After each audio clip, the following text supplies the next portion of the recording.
I'm Taylor Zarzour, and this is the OTP. How about a high five? Woohoo! How Winners! About tighten up. How does it feel to get your first win? It felt great. I don't think I had a lot to do with it. And if I Sure you did. And if I did, I don't know that some of the plays that happened in the game would have happened. That was wild. But, yeah, it was a wonderful feeling professionally, in part because Joseph Bonanno, our engineer, he got his first win. Yep. Kevin Maloney, our statistician, he got his first win. Will Bowling on the Pinnacle sidelines, he got his first win. So it was probably crazy town for Will. Yeah, he's going to be with us a little later in the show, as we said, and we'll talk to him about that. But it was a great feeling, Amy, to do it in the house that Coach Mack built in State Farm Stadium in Glendale, Arizona, and to see how moved Coach Mack was by that come-from-behind victory. It was awesome, and you keep talking about this each week. And, you know, Coach Callahan and I did an interview after the game, and it got a little dusty in that office. And it got dusty because that win was really meaningful. It's been hard. The last month has been hard. It's been hard because everybody really cares. You keep saying this, and you're right. The culture here is strong. These people have each other's backs. It's not just the players. It's everyone associated with the team has each other's backs and really wanted to win for each other. That's not always the case with an 0-4 football team. You just have people that go in different directions and start thinking about being in different places. That has not happened here. That's why everybody really celebrated that win yesterday.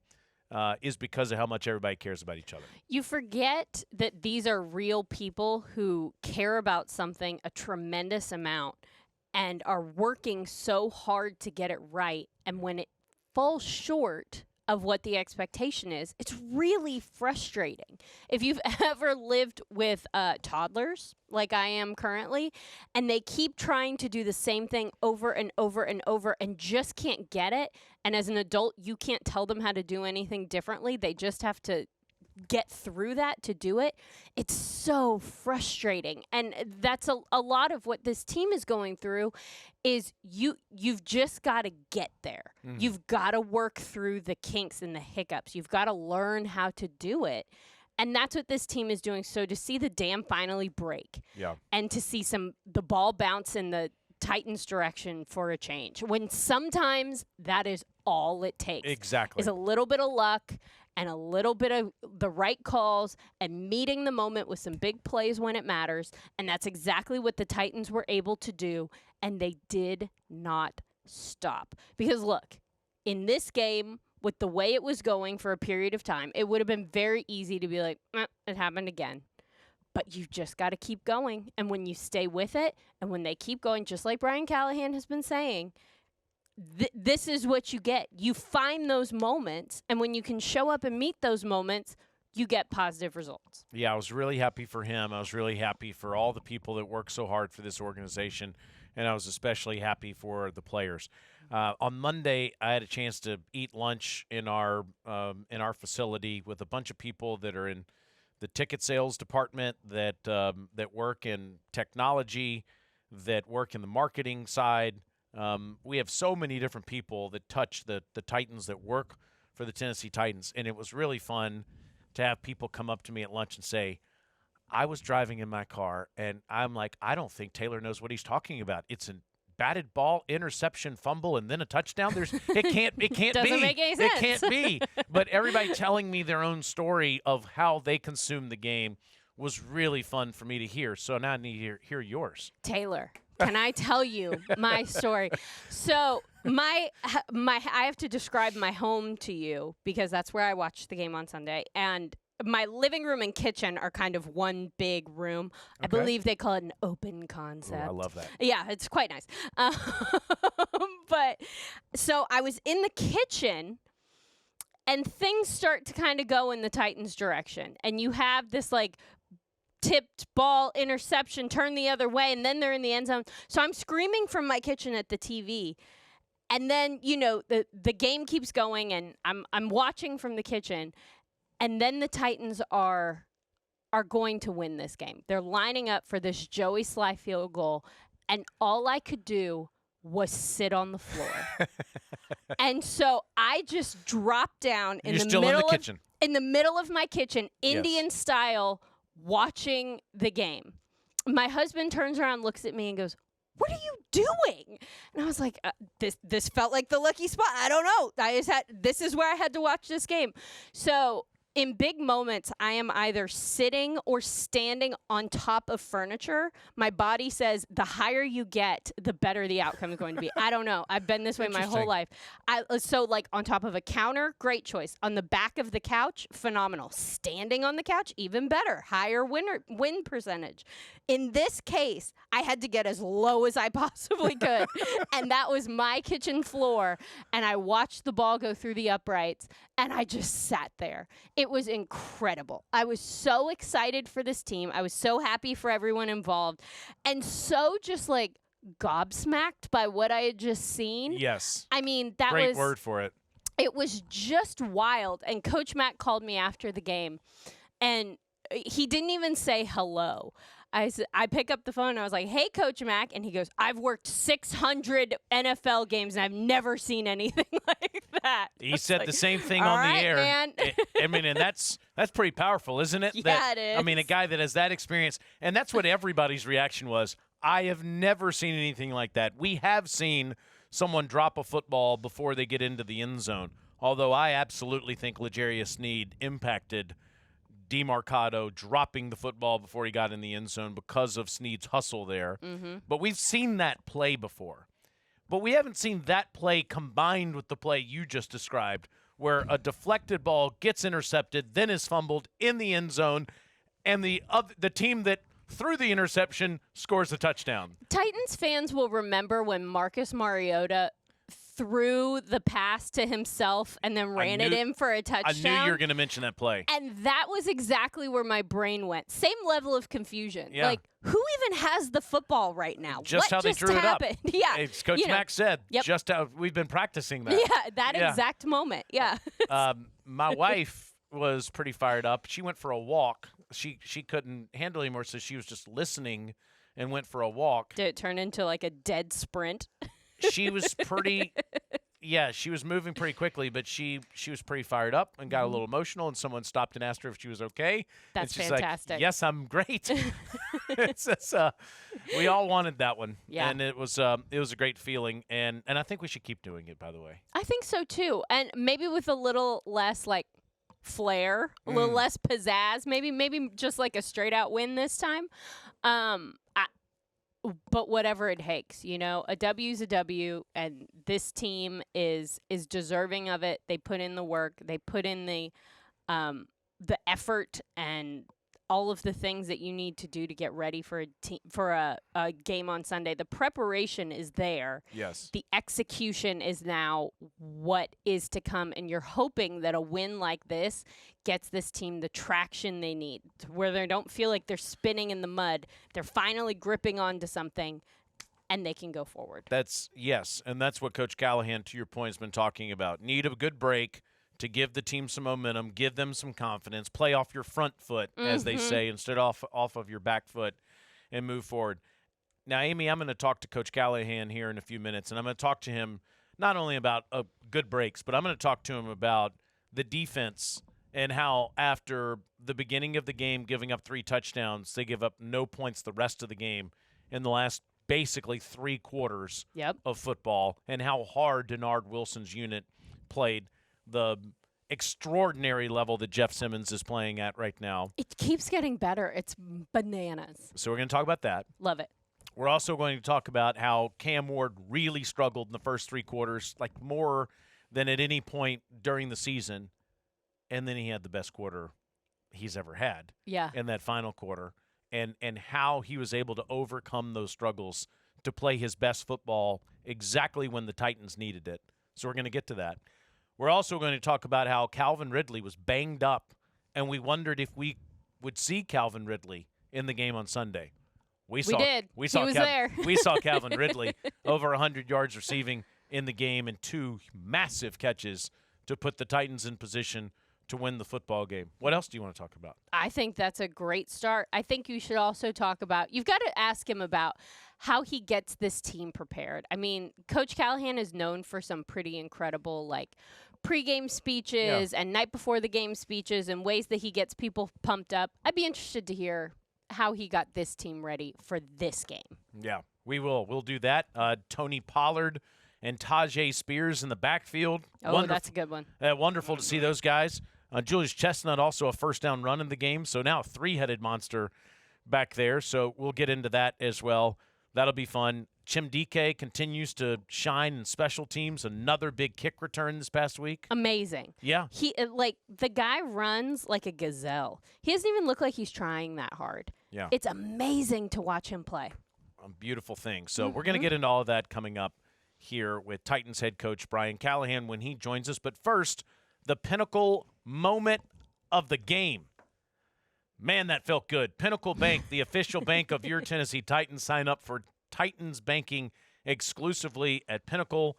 Visit titansbanking.com, member FDIC.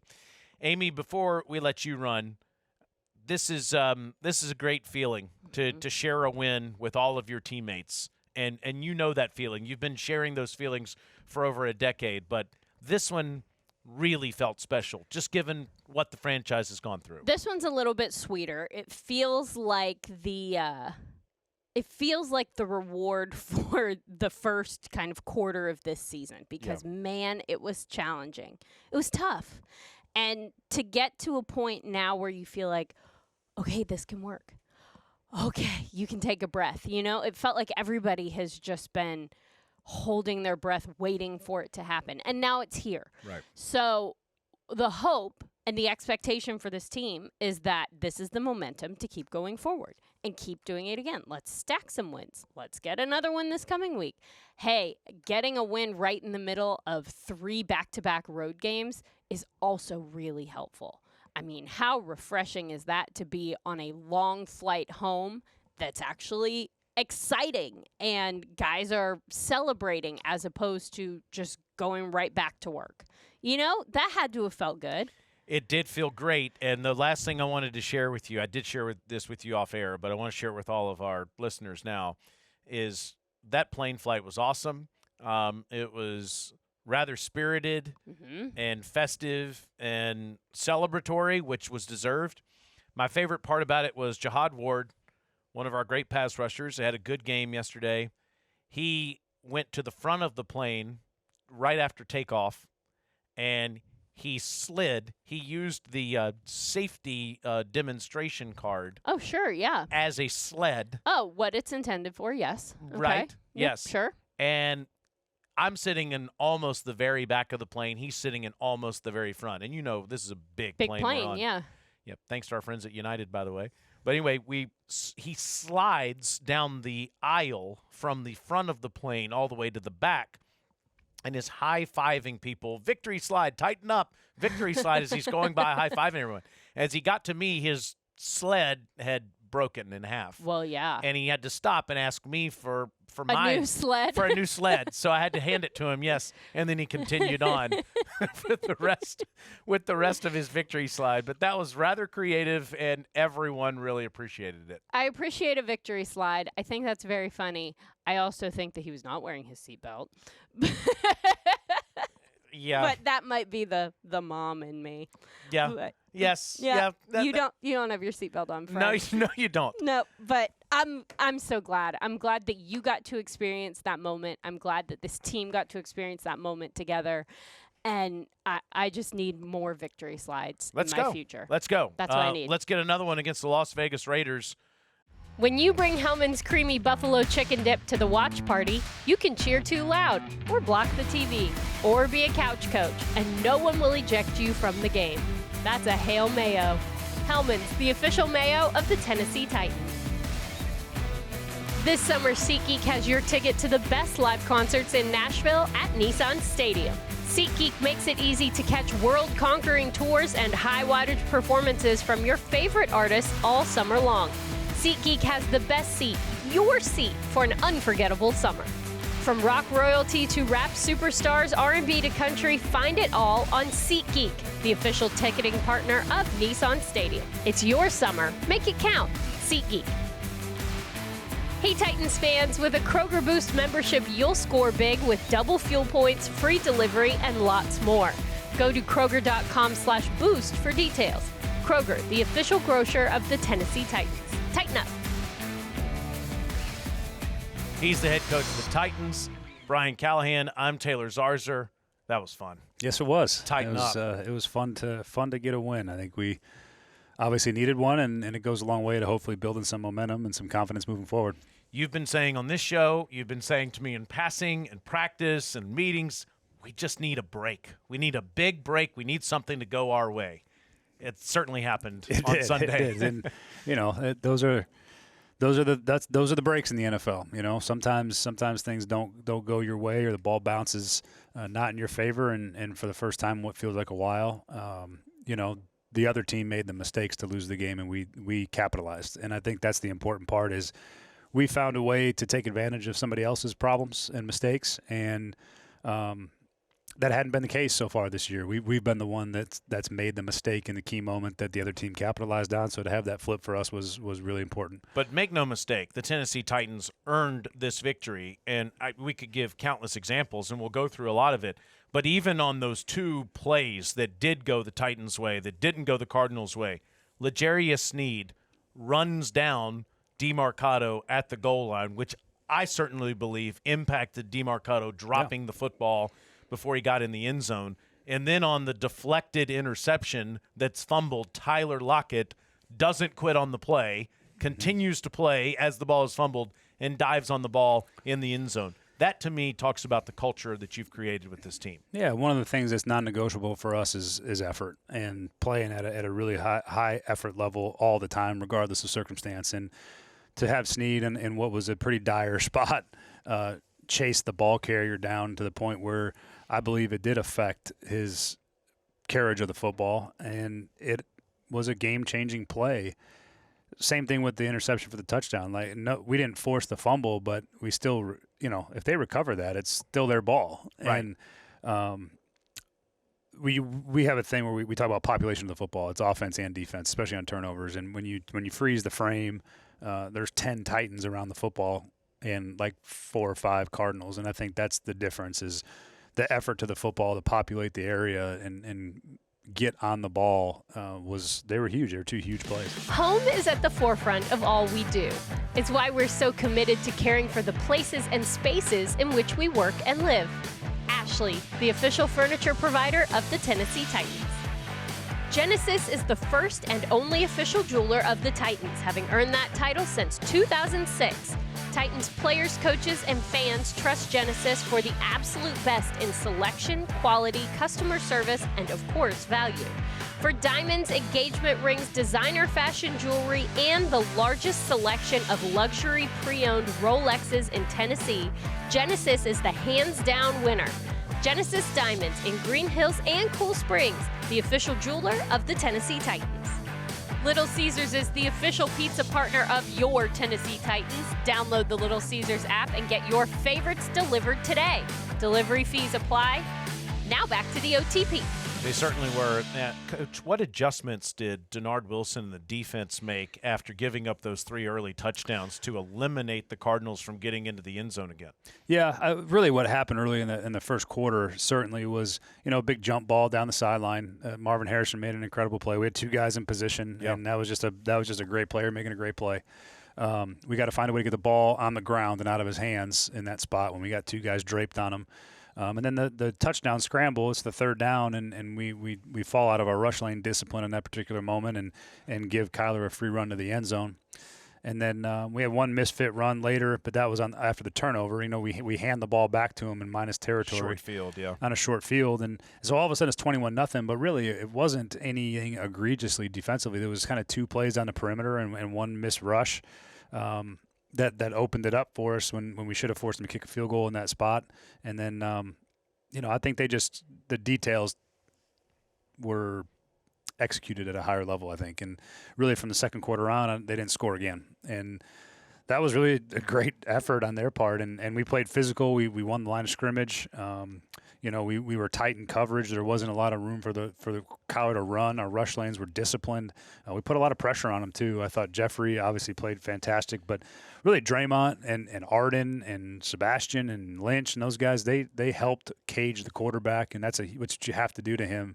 Because he's so dangerous on the move. Plane sliding high fiver Jihad Ward also played very well. We talked about this in the previous segment. He was high fiving everyone down the aisle. Man, let me say, he had 4 pressures in the game too. So he played I gotta give him a shout out. Yes, and I'm sorry to him for missing his name there, but he's played really good for us, and especially as a guy we added late in the process. And there's no better way to describe Hottie to me than he's a glue guy, man.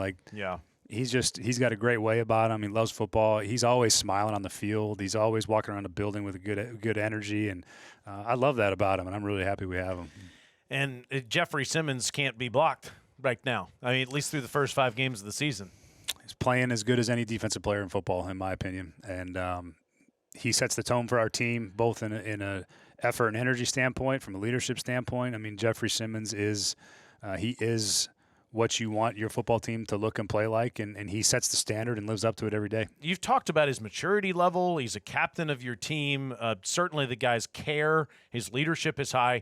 How much do you think it's how he's changed his body physically to play the best football of his life? Well, a lot got made of him not being in the offseason program, but I think that was good for him. It was a chance for him to reflect and get away and get some space away from, the season and what's been a trying couple of years for him from the win-loss perspective, and really focused on getting all of himself right, not just the body weight, but his perspective, his leadership, the work that he's put into the leadership. And I say it all the time, and it's hard for me to describe why I'm so proud of that, but he just put a lot of work into himself, and I think it's showing up on the football field. And I think it's a great example for younger players that if you do all the things right and you take care of your mental, your spiritual, your physical, all those things contribute to you being able to go perform on Sunday. And on top of that, he's supremely talented. But if you do all those things along with being supremely talented, you can be a high-impact player, which he's been for us so far. And he's been a big brother. I love the relationship between Cam Ward and Jeffrey Simmons. It's very funny to watch that. And I know there's some big brother love going on with Cam on Sunday, not just from Jeff Simmons, but from you, from everyone around Cam. How were we able to find Cam's best football in the fourth quarter? There was, I think, a moment at halftime where, he hadn't played particularly well in the first half and didn't complete the ball the way he needed to. And we had a conversation with him and just said that you just need to put your eyes where they're supposed to be and let the ball go. And you don't need to do anything other than that. And I think that's what he did in the second half. He sort of settled into the rhythm of what's being asked of him. And then guys made plays. We had a couple drops in the first half, too, on some third downs that – Ellick had one that would have been a conversion to keep the drive alive, and would have maybe had a couple more plays and felt better about the first half. But how you finish in this league is really what defines quarterbacks, and how you play in the fourth quarter is what makes the quarterbacks in this league separate the good from the great. And what we saw in that fourth quarter was why we drafted Cam number 1 overall, is he's got the ability to make game-changing style plays and put the ball in accurate spots and not flinch in the moment. And he was fantastic when he needed to be. As the old adage goes, be at your best when your best is required. And it was, and he was.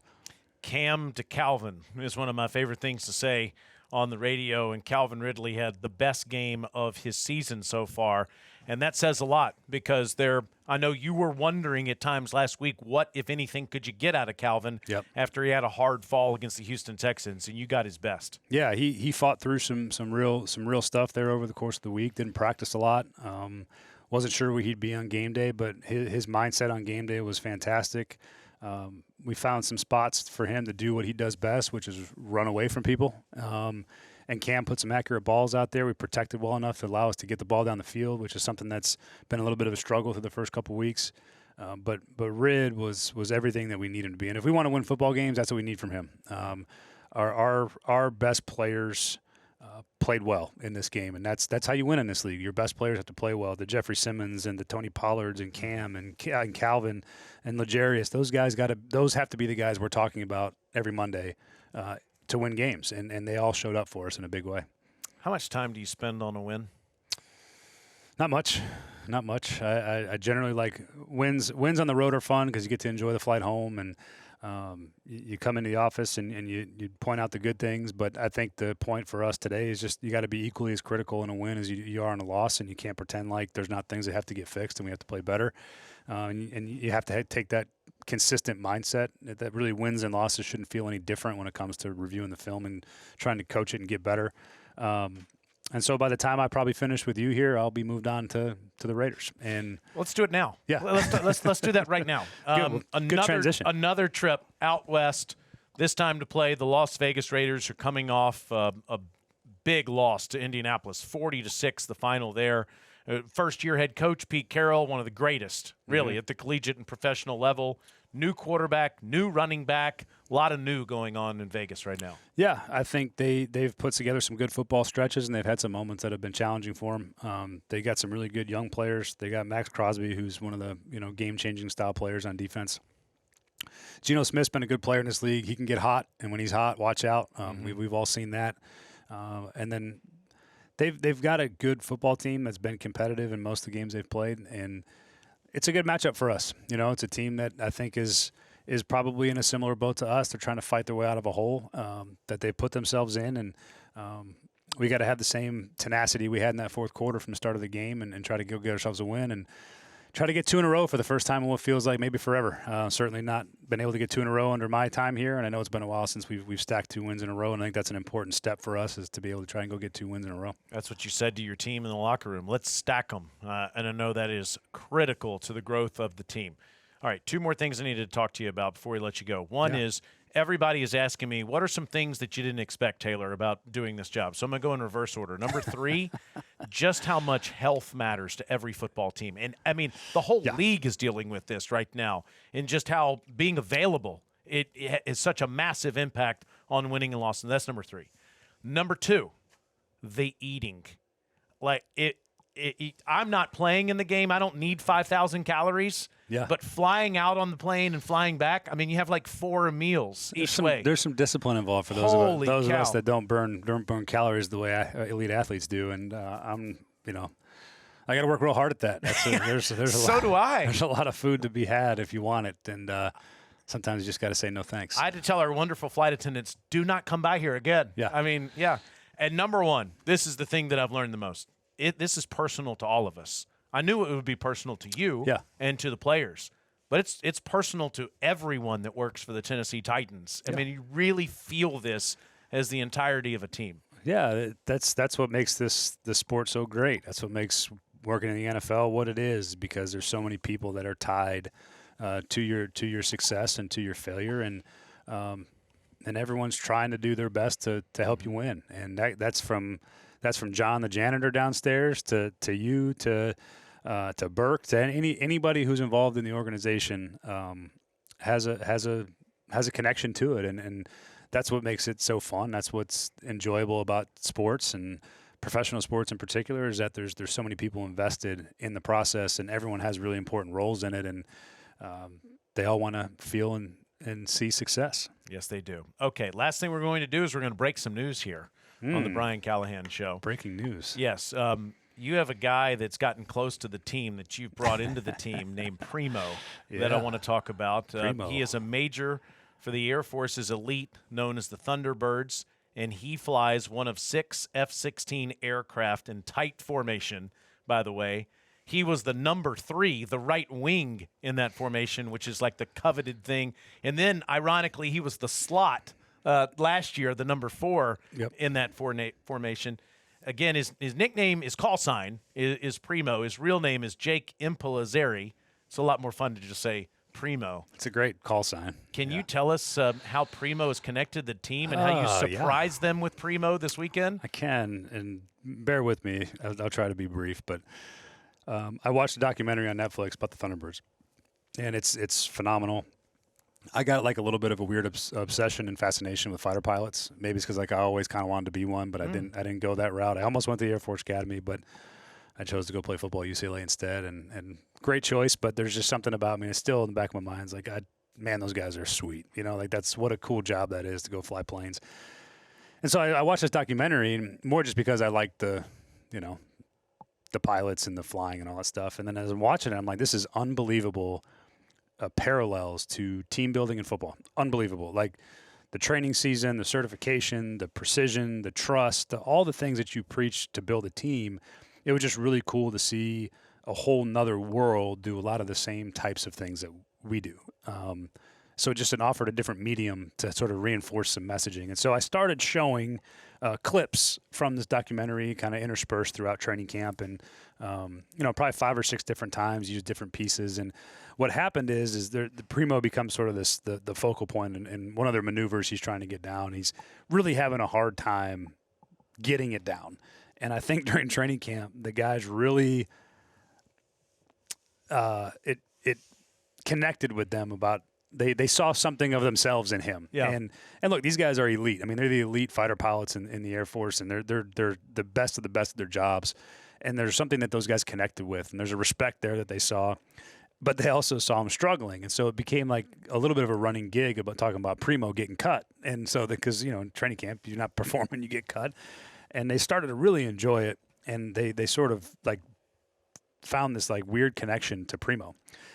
And I played the last kind of culmination of like the message. So like I like to use stuff and kind of thematically hit it over the course of weeks, right? Where maybe one week I do part of it and then another part. I sort of keep following up on it. And I followed up the last part of the documentary where they pass the certification and they knock it out of the park. And I did that before the Rams game as like this kind of final, like you got to put it all together. And, here he did get it. You know what I mean? He got it figured out. And for some reason, a bunch of the guys were kind of like, they thought Primo would be there. I don't know why they thought that. But they're kind of like, man, we swore like at the end of that, like Primo was just going to come out. Yeah. And I was like, well, maybe we've been working on that. We had actually been working on that because we knew we were going to Vegas, and Nellis Air Force Base is in Vegas where the Thunderbirds are located. And we called them first. And then Tom Jones, my assistant, he reached out to Primo personally on Instagram and just said, look, man, you're kind of a fan favorite here, and we're going to be out in Vegas. And he goes, hey, look, I'm not in Vegas currently. I'm flying with the reserves, and learning how to fly F-35s in Phoenix.